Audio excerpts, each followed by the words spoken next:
नमस्कार, आप देख रहे हैं दबंग न्यूज। मैं हूं आपके साथ मेघा जैन। आइए रुक करते हैं कुछ खास खबरों की ओर। बिजली कंपनी भी निजी होने वाली है। उत्तर प्रदेश के अब मध्य प्रदेश में इसकी सुगबुगाहट दिखाई दे रही है। इसी के चलते पिछले कई दिनों से बिजली कर्मचारी अधिकारी संगठन निजीकरण का विरोध कर रहे हैं। धरना दर्शन भी इसको लेकर कर चुके हैं। धीरे धीरे ये विरोध आक्रामक होता जा रहा है। निजीकरण के इस विरोध में देश के तमाम बिजली संगठन आपस में मिल चुके हैं। एक संयुक्त मोर्चा बनाया है, जिससे निजीकरण के खिलाफ बिजली वालों की ये लड़ाई और मजबूत हो गई है। इसी कड़ी में विरोध के स्वर तेज करने के लिए एक जरूरी बैठक रविवार के दिन आयोजित की गई। आमतौर पर रविवार के दिन सुनसान पड़े रहने वाले बिजली दफ्तर पोलो ग्राउंड में बिजली अधिकारियों ने बड़ी संख्या में पहुंचे। यहां नवीन सभागृह में हुई बैठक में यूनाइटेड फोरम के प्रांतीय संयोजक वीकेएस परिहार शामिल हुए। सामने बिजली वालों ने अपनी समस्याएं रखी। यहाँ निजीकरण का विरोध किस तरह से आगे करना है, इसके लिए बड़ी रणनीति भी बनाई गई। बिजली अधिकारियों ने मीडिया से चर्चा में बताया कि किस तरह से निजीकरण का नुकसान किसान, आम जनता और अधिकारियों को भी होगा। सरकार द्वारा मध्य प्रदेश की सभी वितरण कंपनियां जितनी भी भारत में हैं, सबको निजीकरण करने के लिए एक स्टैंडर्ड बिड डॉक्यूमेंट जारी किया गया है, जिसके आधार पर सभी वितरण कंपनियों को निजीकरण किया जाना है। इस निजीकरण होने से हम अधिकारी कर्मचारियों के साथ साथ सभी उपभोक्ताओं को, किसानों को, सभी को नुकसान है और इससे बिजली महंगी होगी। इसीलिए हम इसका विरोध कर रहे हैं। और आज की जो हमने यहाँ सभा रखी है इंदौर में, इसमें हमने सभी लोगों को बुलाया है और सभी को इस बारे में जन जागरण कर रहे हैं कि इस निजीकरण का विरोध हमें करना है और इसमें हमें किसी भी हद तक जाना पड़े तो निजीकरण हम नहीं होने देंगे। पहली बात उसमें कि अधिकारी कर्मचारियों में जो हमारे आउटसोर्स और संविदा कर्मचारी हैं, उसमें एसबीडी में उनके बारे में कुछ नहीं लिखा है कि उनका भविष्य क्या होगा। हमारे जो नियमित कर्मचारी हैं उसमें लिखा जरूर है कि इनकी सेवाएं ली जाएंगी, लेकिन जहां जहां निजीकरण आज हुआ है उनकी सेवाएं कमतर हुई हैं और उनसे काम न लेके उनको बिठाला गया। उनके प्रमोशन और इनकी चीज़ों पे कोई ध्यान नहीं दिया गया है प्राइवेट कंपनियों द्वारा।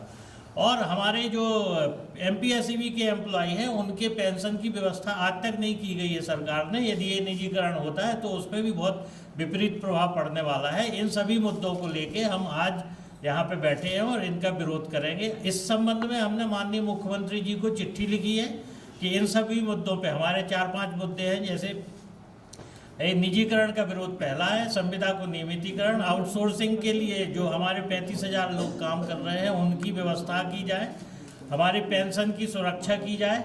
हमारे 3 मुद्दे और हैं जिनमें कि हमने लिया है कि एक एनोमली है, हमारे वेतन विसंगतियां हैं और 50% छूट जो नहीं मिल रही है हमारे कर्मचारियों को, पेंशनर्स को बंद कर दी गई है और जो अभी इंक्रीमेंट वगैरह बंद किए हुए हैं सरकार ने उनको चालू करने। तो इन मुद्दों पे हमने लेटर लिखा हुआ है माननीय मुख्यमंत्री जी को। यदि वो चर्चा नहीं करते हैं तो फिर हम आंदोलनात्मक गतिविधियां शुरू करेंगे और जनवरी के अंत तक हम पूरा आंदोलन अपने टॉप पे ले जाके और इसमें कार्य बहिष्कार भी कर सकते हैं। सर, जिस तरह से देखने में आ रहा है कि जितने भी संगठन है बिजली कर्मचारियों के, छोटे से लेकर बड़े, सभी विरोध करें और एकजुट होकर के विरोध कर रहे हैं, लेकिन उसके बाद भी जो निजीकरण की जो कार्रवाई सरकार द्वारा वो तेज की जा रही, तो आपको क्या लगता है कि ये मतलब निजीकरण करके ही मानेंगे आप लोग? नहीं, उनकी मंशा तो ऐसा ही है, लेकिन हमारी मंशा है कि हम निजीकरण नहीं होने देंगे। जैसा भी यूपी में आपने देखा, वहाँ पे पूर्वांचल विद्युत वितरण निगम जो है बनारस में उसका हेडक्वार्टर है,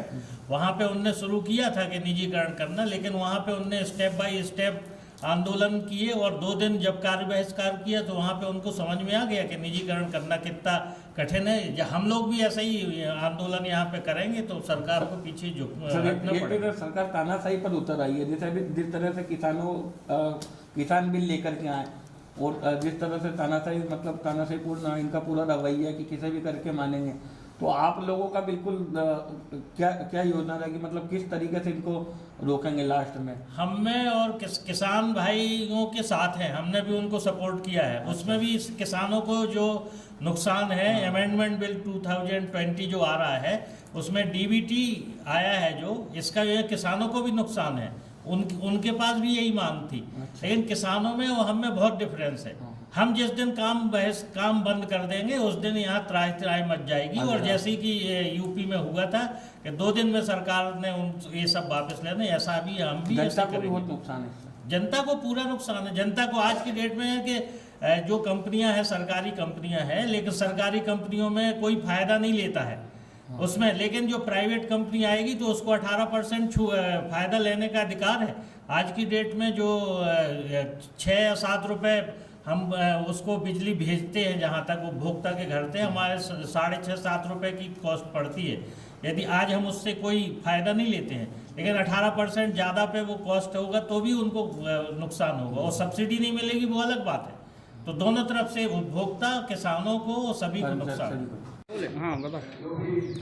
अभी जैसे सरकार ने जो है, केंद्र सरकार की जो नीतियां चल रही हैं, अभी किसान आंदोलित हैं, समस्त वर्ग आंदोलित हैं, अभी कर्मचारी भी आंदोलित हैं। जो बेचने की जो प्रक्रिया है, अभी ऐसा लग रहा है सरकार की क्रियाओं से कि बोलो जी तुम क्या क्या खरीदोगे, ये इरादा लेकर के ये पूरी तरीके से पूरे संस्थानों को तहस नहस करने का इरादा बना चुके हैं। ऐसी मंशा इनकी परिलक्षित हो रही है, जिसके तहत हमारे बिजली सेक्टर को भी बेचने की कवायद मध्य प्रदेश में तेज हो गई है, और जिसका हम लोग पुरजोर विरोध करते हुए आज हम लोग हमारे प्रांतीय संयोजक महोदय VKS परिहार साहब यहाँ उपस्थित हुए हैं, और हम लोग आपस में चर्चा करके इसको बृहद रूप से किस तरीके से ज़मीन पर हम लोग कार्य करें और इसको सफलता दिलाएं, और ऐसे काले कानूनों को हम लोग वापस करने के लिए पूरी तरीके से प्रयास करेंगे समस्त कर्मचारी, और उसके लिए चाहे किसी भी स्तर पर जाना पड़े हम लोग जाएंगे, और निश्चित तौर पे इन काले कानूनों के खिलाफ पुरजोर विरोध करेंगे।